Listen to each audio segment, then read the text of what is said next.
everybody in this room has done at least one or witnessed one or watched somebody do one. Is that a safe assumption? I'm guilty of not using the CMA tool to support offer structure when I'm working with a client running the home. Okay. Where is the super secret list of the plus minus comps? Well, you'll find them. We'll get into where we start to pull some comps from and things like that. I did not do a full-blown CMA today for us to go through. I thought that might be a little bit of overkill. You guys are all professional agents that know what you're doing. But if we can help, then that's what I'm here for. So I put together a couple like sheets that I use. They're not really anything that I sit there and I have to have this stuff in front of me. It was more just my conversation with people. How do I go about putting these things together? And first page that you guys will have on there is just something that says seller questionnaire. I guess it depends on where your potential listing is coming from. Is it a referral? Do you already know the person? Is it a cold call?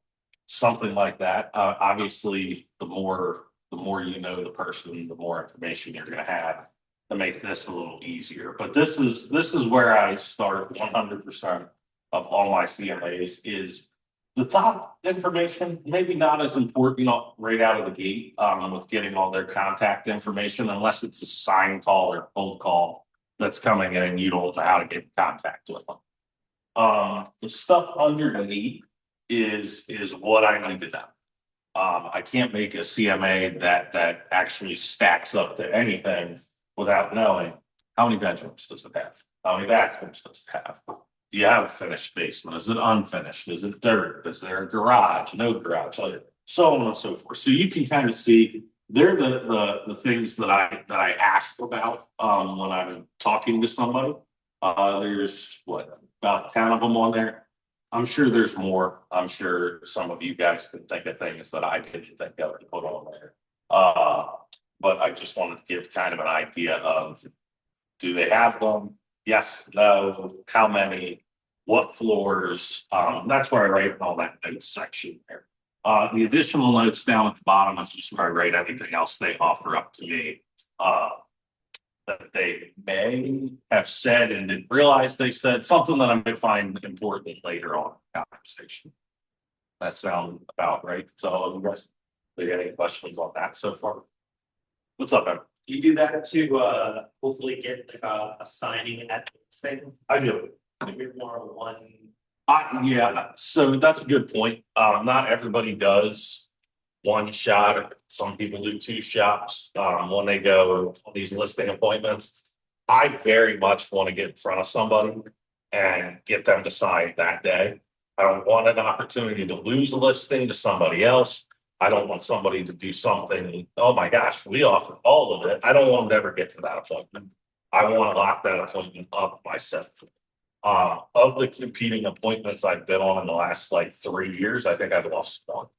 And that was just because they were adamant about interviewing all agents and they actually went with the last person they had. I like to be the first one.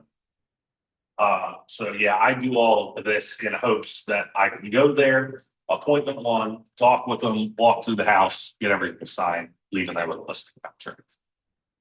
Anybody else? You question? All right, then on the second page, I think the second page is the pre-CMA questionnaire. You guys feel free to steal questions, delete questions. Again, this was me just putting down my thoughts on paper. There wasn't a real rhyme or reason to it. As I read through it again this morning, I think I would have numbered things a little differently. And how I would ask those questions. But again, when I talk to people, when I have a phone conversation with them before we even meet, I try to get as much of this information as I can. Usually that starts off with just some kind of quick sentence to let them know what's going on. Like, hey, Mr. and Mrs. Seller, I'd like to take the time up front to understand, your home and what's important to you.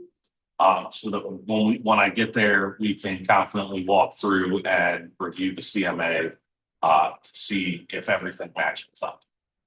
Usually that's met pretty well, because otherwise, if you just start blurting out these questions, it gets really long and inundated. People get annoyed and then they're like, I don't want to do this anymore.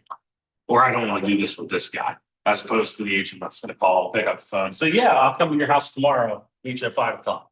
Sweet. It's what some people want. I try and get as much information as I can without doing it.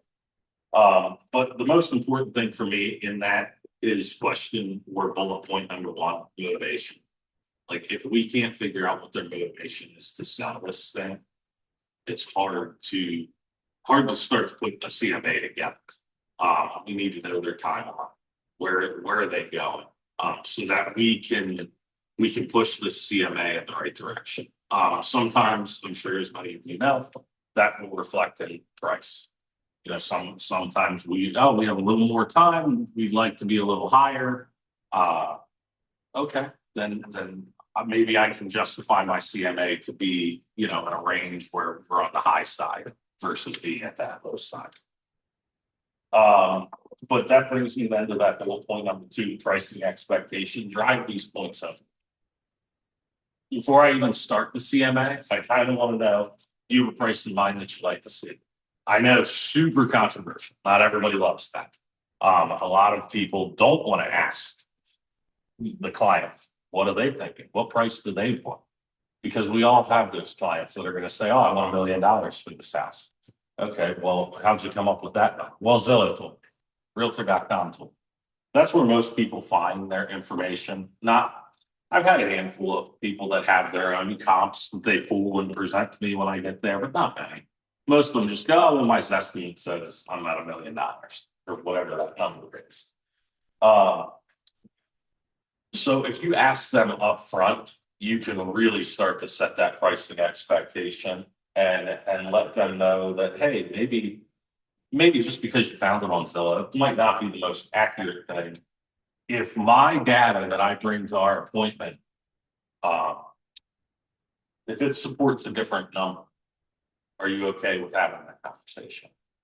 And then you find out right away, are these people willing to listen to your professional opinions? Because at the end of the day, you are the professional. Or are they going to fight you tooth and nail on everything through the whole process? And for me, that question sets the tone for if I even want to go on this appointment.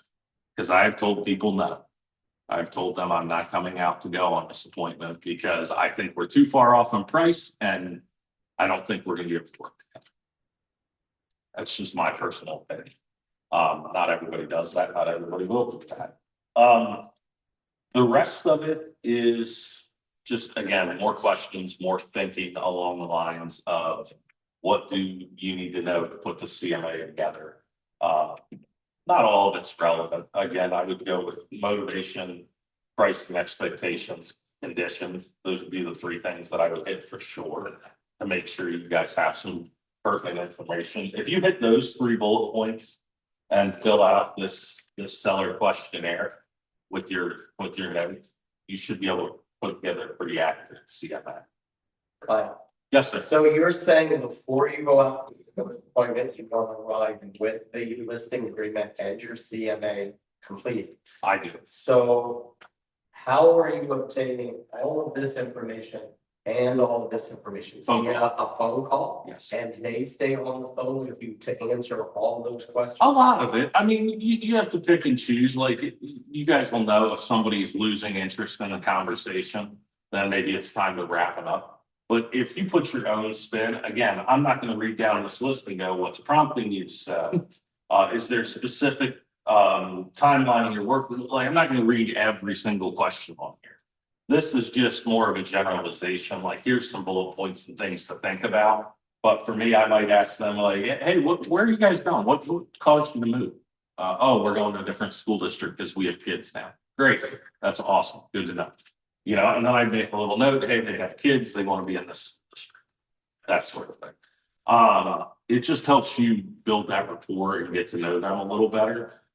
Because I'm sure, as many of you know, there are going to be appointments when you go on, and if you throw a CMA down in front of them and start going over data point after data point after data point, people's eyes glaze over. They go, I don't care about this. Just tell me how much my home is worth and can you sell it or not? Right? Some people just want to know, you know, what should I do to it? What should I paint my living room? Okay, well, we can talk about that too. But if you can get the nuts and bolts of bedrooms, bathrooms, garages, things like that, you can make a pretty accurate CMA. If you get there and you have a CMA in your pocket and you didn't know that it was 5 bedrooms and you based all your comps off of 3 bedrooms, how accurate your CMA gonna be? Probably not very, right? And if you don't have an accurate CMA, then there's no point in even pulling it out. I'm telling you right now, like I've done it. I've gone to the appointment. I've had the CMA. I've had the contract and everything ready to sign. And I walk in there and the house looks nothing like what I thought it was going to. They described it totally different than what they gave me notes for. And then I'm like, well, I'm not showing them the CMA because I'm $100,000 off what this really looks like. That's when you have to kind of pivot and turn it into that 2-step. You may have to make some notes on the fly and come back and adjust that CMA. Go ahead. So you said your listing appointments are listing presentation ahead of time. I haven't. I'm trying to get better about that this year and kind of trying to cut down the amount of time instead of making my initial visit with them an hour or an hour and 20 minutes. You know, can I get in and out of there in 30 or 40? Probably if I set that stuff ahead of time and really set that expectation. But my fear has always been that when I do send that stuff ahead of time, you overwhelm the client or that you're so far off on what they expect and what you expect that you scare them into like canceling the appointment and then you never get to go there anyway. How did you handle that situation where you couldn't give them an exact price on the spot because you realized that the house was they were So when I do my CMAs, if I get in there and I'm like, oh my gosh, this doesn't have this, the kitchen's been totally remodeled, and they said, oh well, it's nice, but it's you know how some people are. Some people go, oh my gosh, my kitchen's the best, it's awesome, it's got solid wood cabinets and this and that and the other thing, and you get there and like, oh, well, the granite's cracked down the middle and the cabinet door is missing, even though the cabinet itself's wood, like those sorts of things. So like, I don't know that. I don't think to ask them those questions. So I do my best to just take that knowledge of what they give me and use it to represent my CMA. And if I get there and it's totally off, then I just tell them, okay, I put together a CMA, but after reviewing your home or walking your home or whatever you want to say, the condition that I have and the comps that I use don't justify the price that we should have today. Let me go back and give you a more accurate representation of what I think your home's worth. And I never tell them what the number was. A lot of people ask, and I'll just say, hey, it's off. Like I don't want to get your hopes up, or I don't want to disappoint you in my number. I would rather just give you an accurate number. And then most people are fine with that. They, for the most part, they just go, oh, okay, yeah, as long as you want to be accurate, that's cool. Like I'm good with that. But like I said, I just found a mix of honest and totally honestly bullshit. It works the best. Anybody else? Any questions? All right. The last page here. This is just my rules for creating CMAs. This is kind of, I think, what everybody wants to know is how do we do a CMA? Just things to keep in mind. I put like my golden rule up here at the top. Compare how buyers shop. Right. That's literally how I look at CMAs. If my buyer is looking for a specific style or buyers or whatever, it's all pretty much the same. They want this many bedrooms, this many bathrooms, this on the first floor, this on the second floor, this many acres. When I do my CMAs, I think like a buyer. Would multiple buyers, would they buy this home and this home on my account? If they don't, then I'm not using it. The other big thing is I absolutely try to stay in the same school district. You might have a house that's the exact same and be 2 streets over. And it's not the same school district, and that will affect your value at the end. So I try to stay in the same school district versus just the close proximity. Now, if there's nothing in that school district like that, and I know there's the same house 2 streets over, then yeah. So, but I try very hard to keep it in the school district and think like a buyer when I run my CMAs. If they're looking at this house, would they look at the next one? Would they look at the third one here? If they don't look at those 3 things, then it's probably not worth your time. What's up, Andy? I'm surprised you haven't heckled yet. What do you got? You can make adjustments, you know, if you can't find exact comps. Like the appraisers, you know, make adjustments for square footage, lot size, school districts. Yeah, I mean, do you actually show those adjustments? I try to generalize, and I have another paper that I should have brought in here, of that I've used for probably 5 years now, of things that just provide the most value to your home, like if you're gonna replace things.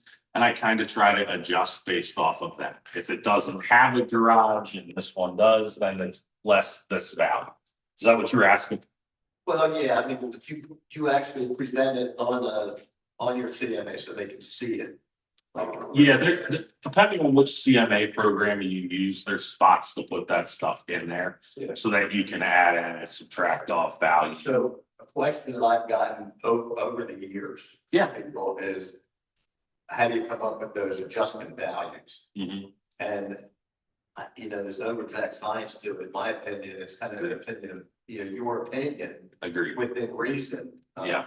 So, you know, you can almost make those numbers do what you want them to do. Yeah, agreed. There is definitely, You know, if you're adjusting for a brand new kitchen as opposed to when it's original. right. Same house, just, you Yeah. know, this one's updated, this one isn't.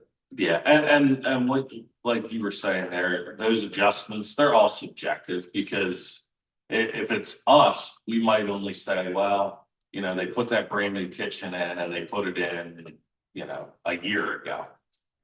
Well, the house is 50 years old, but it does have a kitchen that's only a year old. We're gonna give it some value, but if we left that value up to the client, they're gonna say, well, I spent $70,000 on this kitchen and that should raise this by 70 grand. And we all know that's not to be true, right? But it just becomes, like Candy said, it is subjective there. You know, you use your best guess.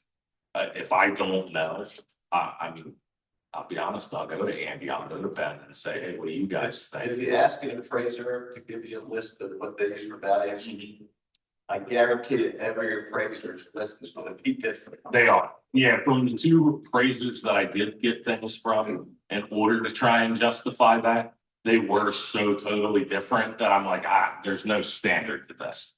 What they say is different than what I say. So at the end of the day, you just kind of have to feel out the person that you're in front of when you're presenting your CMA and see, you know, if you're confident in it and you put this in front of them, a lot of times that's the one section, if I make adjustments, that I try to pay attention to what they're doing in front of me versus either reading off the paper or pointing and looking together. I try to put it in front of them and go, hey, so your kitchen, you spent 70 grand. It's a year old. You know, your dog scratched a couple of the cabinets. It is really nice. It's probably nicer than the other ones that are in this neighborhood, but you know, it does have a little bit of wear and tear. I would say of that 70,000, maybe it's only worth about 50 or whatever. And when you do that, if you're watching them, you'll see what kind of reaction you get. Because you'll know right away whether or not they agree or not. Now, some people will just fire it off at the mouth and tell you you're wrong. And other people will just go, oh, I didn't know that. And then you have to support why you chose that value. If you can give them the why, that often softens that flow. Yeah. Anything else? Yeah, that's why it works real well with analytical people. Yeah. They'll really break it down for them. Yeah. On there, like I said, bullet points, style matches is number one, like you're doing CMAs, ranch to ranch, 2-story to 2-story, townhome to townhome.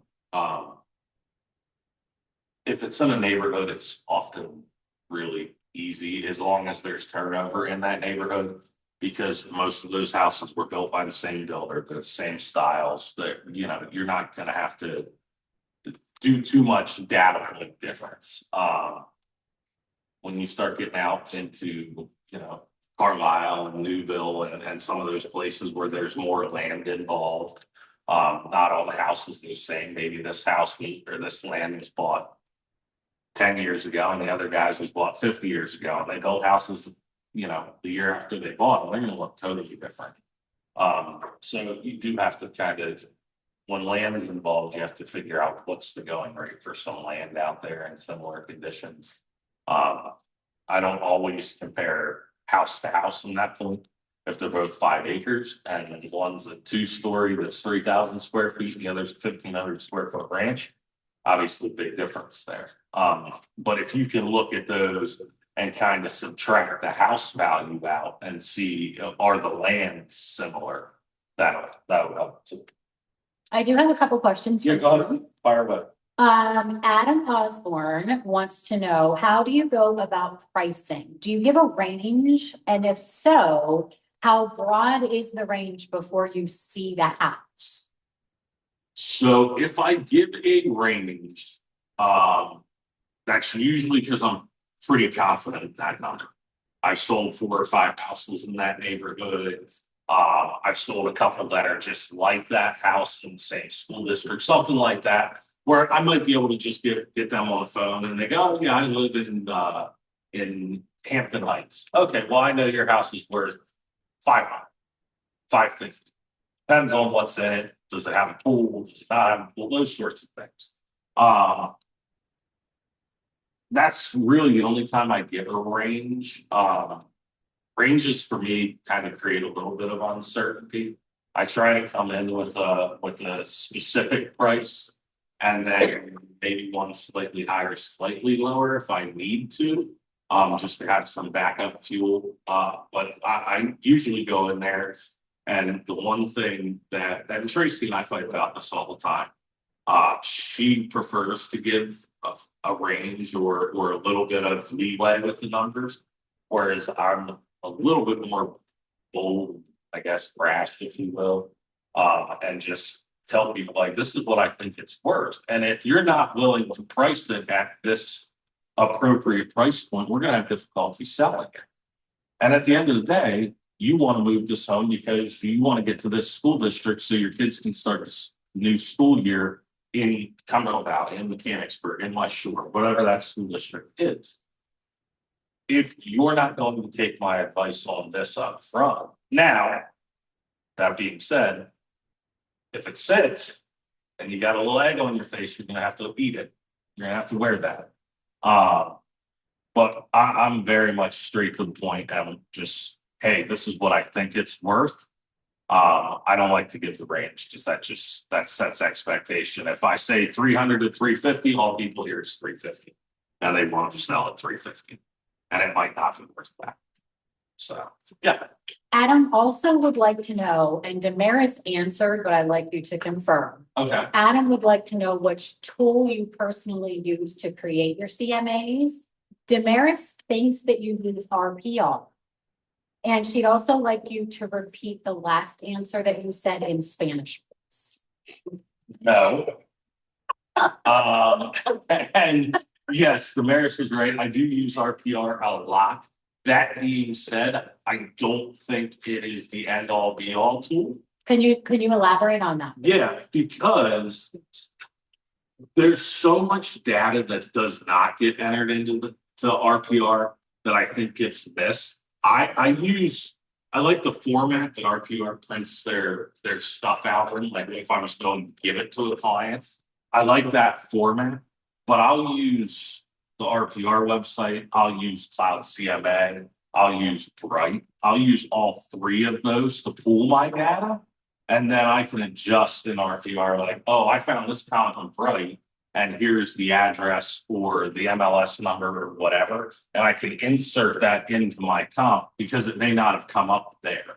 So I like to use those three to kind of bounce out and figure out what I want to put in there. Because they'll all pull slightly different things. Especially if square footage. I might have a range like 1,500 to 2,000 square feet. And one site might have it as 1,501 and the other one might have it at 1,480. And you're not going to find those same comps. But those 20 feet, at the end of the day, if I'm looking for properties, 20 feet's not going to kill them, right? It's just the range that I use to search. But if I put them in two different sites, they might have two different numbers. Any other questions? Not from the Zoom room. Okay. I'm sure Damaris will have something else to say before. Oh, No problem. yeah.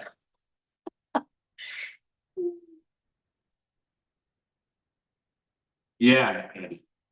One approach that I've used, and I know other people have used, is to choose three comps, so comps, one inferior, one equal, and one superior. Mhm.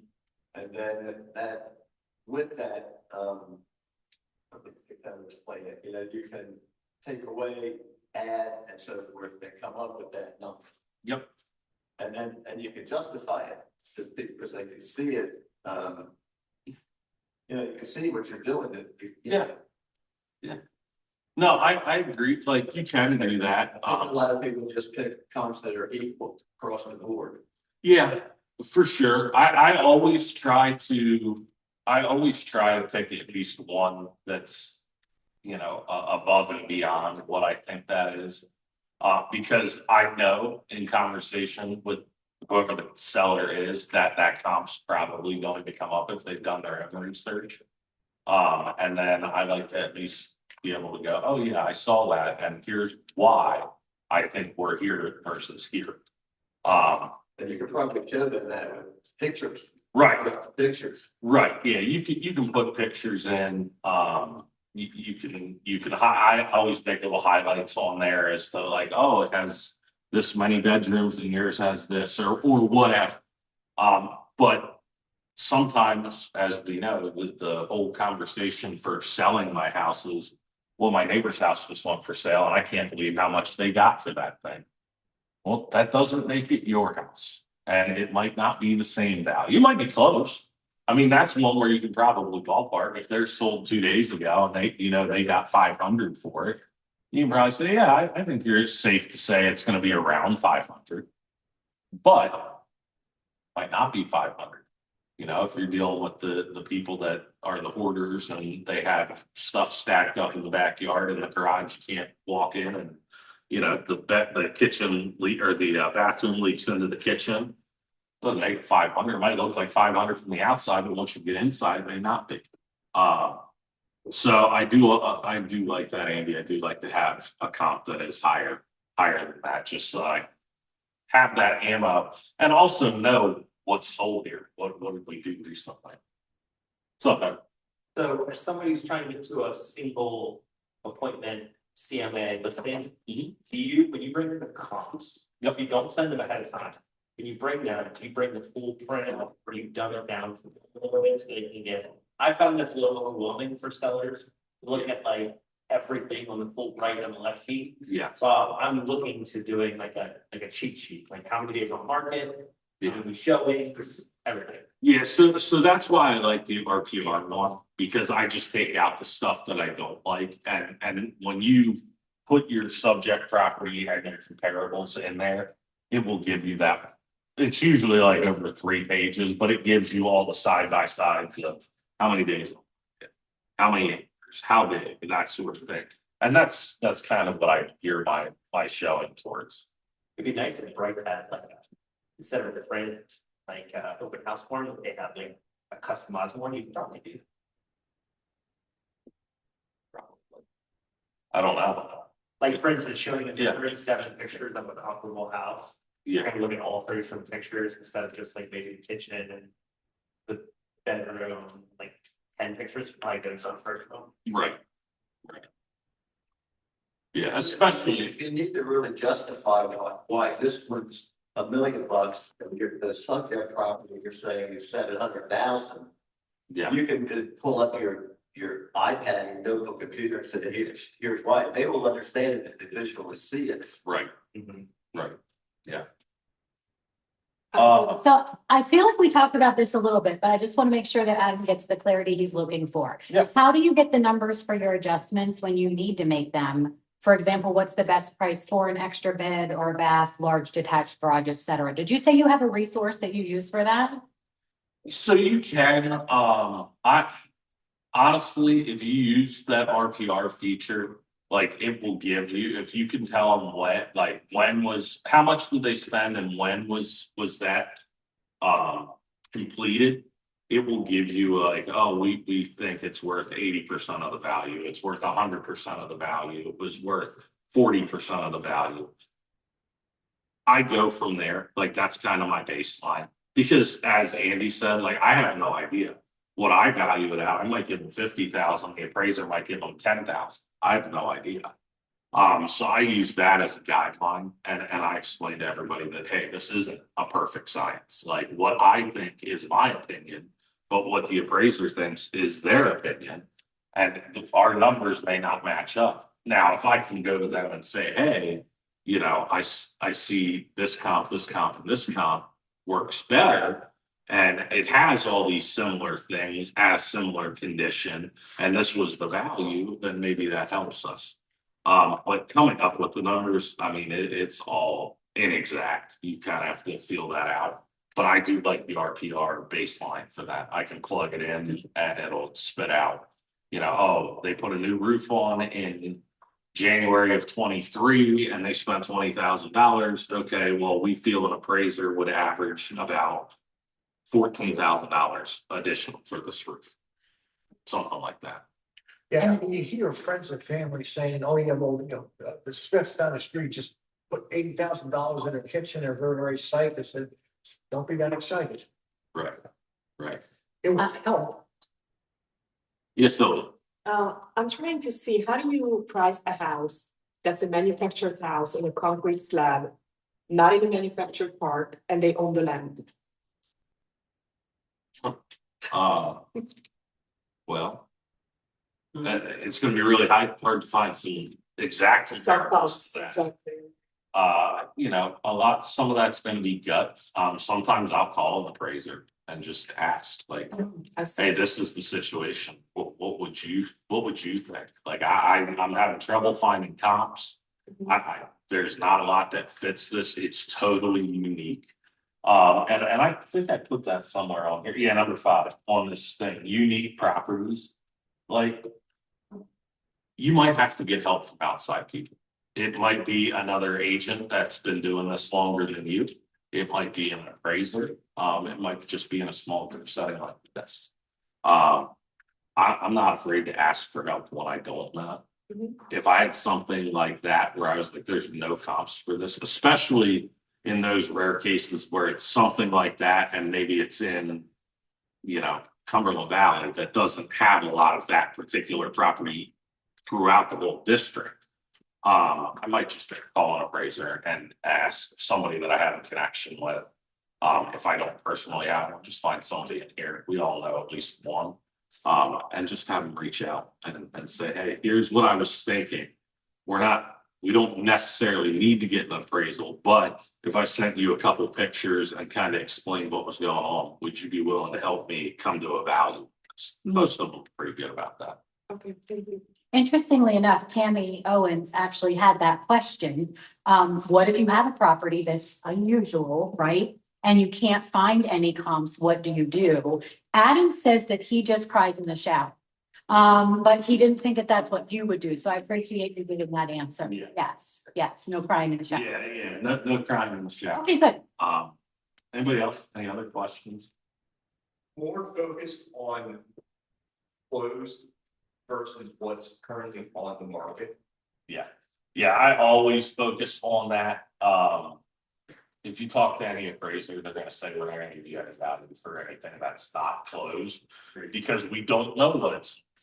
Like, just because they have it listed for 350 and it's under contract for 350. Doesn't mean they didn't offer 295 for it. So I always focus on closed first. If there is nothing out there that's closed, I would rather focus on something that's maybe pending. And a lot of times I'll call that agent of the pending property and just say, hey, you have this thing listed at 350. Would you mind sharing with me what it went under contract at, as I'm trying to use it as a comp? And when does it close? Now, when it closes, you can find them right. But I'll ask while I'm on the phone. Sometimes they'll just tell you, hey, go look at right. They'll show you when it's closed. And one other one, so this time of year, Yep. if I'm on a listing appointment, I'm really not trying to go back further than a couple of months. Right. Just because then we're getting into a totally different time of year, but Yeah. a lot more homes will fail. Yeah. So would you say that you try to keep it to within 60 days? I won't go, I try not to go more than 90. 60 is ideal. 90, if you're selling something within the same quarter, you're usually okay. But going back any further than that, you're just asking for questions, because again, like you said, things change, especially when we had the big change, about 2 years ago, and things were here and here and here and all over the place. If you went back, 6 months, you could find something that supported why your house was listed $100,000 more, but that's not today's market. So yeah, 60 days is probably about the sweet spot, but I'll do 90 if I have to. Thank you. It also depends on how unique it is. Yeah, more unique, the more further I'll go back. I feel like, Ben, you have one like that, like a horse barn or something like that, Yeah. where, Or if it's like a ranch house on 48 acres. yeah, You're gonna have to go back further than that and adjust based on current market. correct. Yeah. Anybody else? Any other questions? I don't really have anything else for you, so. So that's one. So the RPR, the original report is like 60 some pages. Yeah, I think passive format, I try to keep mine to 9 pages. I have that all dialed down, so like in RPR, you can create your own templates. Yeah. So I put everything in there that I want and then saved it as a template. So that every time I get something, it's in the format that I want, and mine's like 9 pages or 11 pages, something like that. Is it 60 some pages? I think it's, It doesn't save data in 3 different charts. yeah, I think he's right. I think it is like 63 pages if we do it, and I'm like, I'm not interested in that. So once I figured out you can make a template in it, I got rid of, because I used to go through and get rid of this, get rid of this, get rid of this, all the way down to what I had. And then when I found out you could do a template, I just created it as a template, saved it, and now everything I import into that template. So that I just get the same stuff that I want, the same 12 pages. I put it in a little binder, I take it with me, and if they want it, they can have it. If they don't want it, they're like, no, we're good, we saw it. And I'll just throw it away while we have to do things. For some of the newer agents in the room, I'm going to be curious, are you using RPR, or is that something that you've done? Dived, Just son, this be my kennel. Amazing. I'm gonna be honest, I didn't even know it existed until I came to Cato. I was an agent for 4 years at a different brokerage before that, and I came here and somebody asked me about it. I'm like, I have no idea what the fuck you're talking. No clue. I was just playing around, I was using the infamous Daniel Wood spreadsheet, but this is cool. Yeah, do you consider yourself sort of a guru of RPR? Be careful. Yeah, I was gonna say, You're set. Like, Take down that thing. there's a future training coming on that. Right. We're gonna host it. Right, like, would that be beneficial? I would say I'm just comfortable with it because I use it more than the other ones. Fair. I don't know that I would say I'm an expert on it. I'm sure there's people that know more than I do. Are you comfortable enough teaching it? That's impressive. Tracy is planning on teaching that class. Love that, love that. We will take her up on. You find with the data driven versus actual comps and seeing pictures, your sellers are more towards like, we can see what their actually look like against ours. I think, Cause I don't use the program. I'm gonna be honest, I think. A lot of times, like, so, as Tony said, the original RPR report is like 60-some pages. And I usually have that on my iPad with the whole, because then I can go to this one and go. Flip over, here's the pictures of what that home looks like if they want to see. Most people that I've worked with just take it as the face value. It's like, you saw these, you made the difference. We trust your professional opinion. But that being said, I do a ton of stuff by referral and people that I already have rapport with. I don't always have to defend myself like some investors that are out there that think they know better than me because they spent more money. They did 100 houses last year. Okay, that's fine. Doesn't make you right, doesn't make me wrong. You know, it is what it is. But to answer that question, it just depends on the client. It's very much, are they data driven and they just want to see these numbers? Or are they more of just the high eyes, the ones that are visual that want to see, oh my gosh, yeah, I love what they did with their kitchen. And some of my clients just want to see it because they just want to see what it looked like. Was it staged right? Like, what did they do that got this thing sold in 3 days? And can we replicate that stability? Yeah, so I think Adam has determined an easy way for you to pay for the wedding. You could just start running RPR classes and then for a small fee, I just run the gospel. Yeah, well, or you just teach us how to do it and then, we pay you for your services. Wedding is paid for, all done. All I gotta do is pimp myself out. All done. Yeah. Perfect. That's easy for me. So, anybody else? Any other questions? So is it safe to say that there is no one-stop shop, one-click, simple cloud CMA tool that does it all for you? I don't think so. My approach is very similar to yours, where I use all 3 programs. I'll be honest. Rely on the basic MLS, and then I was just telling Ben, I pump it into RPR, and I make sure I grab these comps that I know I want. So I'll be honest, one of the other tools that I use that does help with that, and this is more the unique property one. If I have something super unique and I don't know how to price it, if you can get as much of that information and put it into AI, whether it be ChatGPT or one of those, I will use that to help me search for comps because it's way faster and more efficient than me sitting there paging after looking through all these things. Like, if it'll spit out 5 or 6 that, thinks it's very similar based off the information I've entered, then I'll just go find those 6 and go, are any of those any good? How old are they?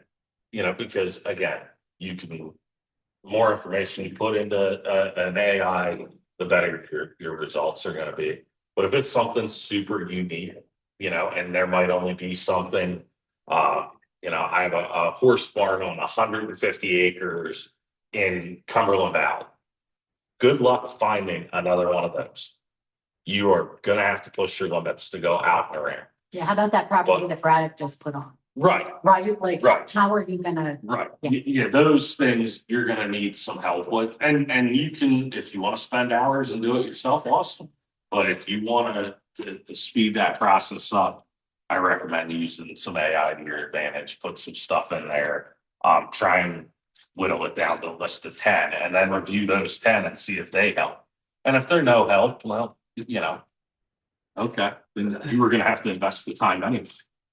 But that will help speed up the process. Is anybody else using AI in their comps right now? No. Not feeding the machine. What did you say? Not feeding the machine. How about you, Maddie? Actually, no. Maddie does. I do use HomeBot AI, and that's a monthly AI evaluation. Yep. Me as well. So they give a lot of information before you put the listing, but I don't use it for listings. Okay. I use it to like summarize. I put everything in there and I sort of role play with it so that I know how to present it in the best way for like a consumer. So I'm not presenting it at a high level, like using realtor terms and. Right. I will say, your questionnaire is super smart. It's something that I've always done a 2-step listing appointment. Because I need to get that info, but I've also found that most sellers nowadays want. Have that, they want convenience, so having a one stop, so if you find out that their motivation is, we have to sell like next month. Because we're moving, no matter what, then you can say, okay, well, I think we need to go to the lower end and see it, so having a motivation, the right questionnaire. Yeah. Yeah, and that's why I do it that way. I just try to get on the phone with them because let's be honest, nobody wants a 2-hour.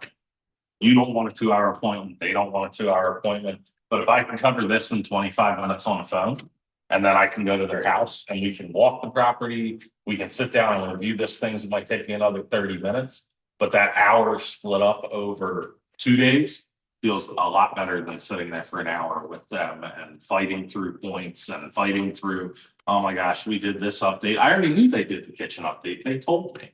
Right now, I just have to see what condition the kitchen's in when I get there. And you have the old, well, my brothers. Right. Well, I actually asking for pictures of some of the stuff at a time. Yeah. Yeah, that's fine. Pictures.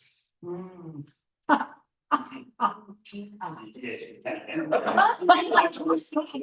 can smell the picture. Thanks for Thank you, guys. I love that. Let's just check chat one more time, make sure that we didn't miss anything.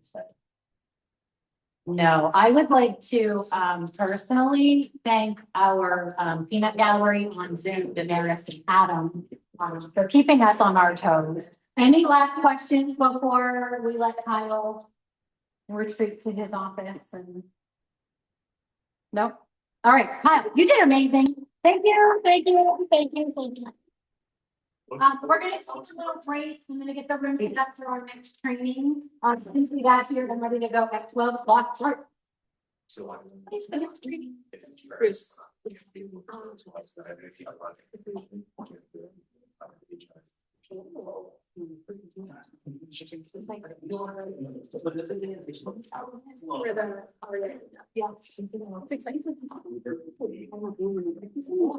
Want me to share that with you on camera?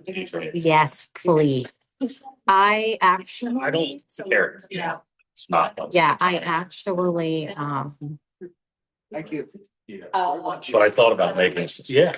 I did scan it to myself and I shared it. Okay. So that the peers, what it is, and you can actually. Oh, yeah. So I did share it with them. This is. You can just upload it. Well, Where's that's your? fine. Yeah, if you want to share it with me. In a PDF. No, it's in Google Slides. Yeah, you can just make it. QR code and just copy it. Check down. I love that. Like, just like what you're- Love it. Appreciate that. I can do it. Right? Yeah. Connect that. That's chat. Like, I'm using Yeah. those terms into a PDF. And then copy the. no, I don't. Kyle, you did amazing. Thank you so much. Appreciate you. Appreciate it. Anyone's gonna- All right, so how can I